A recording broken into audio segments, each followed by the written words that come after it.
Welcome to Housewarming, your inside look at real Irish homes transforming for a greener energy future, brought to you by SEAI. I'm Kim Buckley, and in each episode I'll be chatting to homeowners around Ireland, from hundreds of years old rural cottages to suburban semi-Ds.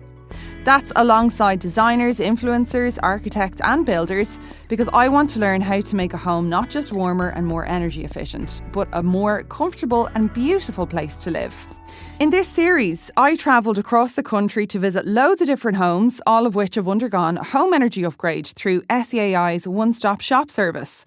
I heard homeowners' renovation stories, their design visions and their favourite corners and everyday sustainable habits. I know nothing about DIY. I knew nothing about DIY, and I went at it very naively. But my sort of guiding sentence through all of this was, I've never done this before, so I have no evidence that I can't do it. And I just had to get James Kavanagh and Fionnuala Jay in studio because they're documenting their renovation stories online. So I love, like, at around 5 or 6 o'clock, like, lighting all the candles. William's mad for some incense.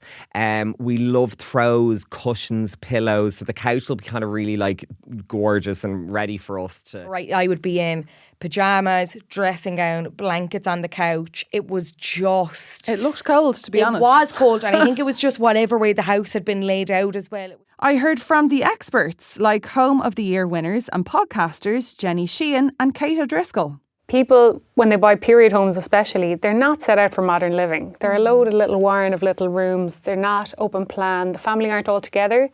And I think people want to do that, but they're afraid with high ceilings and big open spaces, the house is going to get colder. And from some familiar voices in the world of Irish design and architecture. Within 15 minutes, you've got all the shops, your gym, your school, secondary school, universities, hospitals, doctors, workplace, that you can live in a neighbourhood that has everything that you need to survive. That would be my dream. Housewarming is your one-stop shop for the real, practical inspiration you need to create your own warmer and more energy-efficient home. Subscribe now wherever you get your podcasts.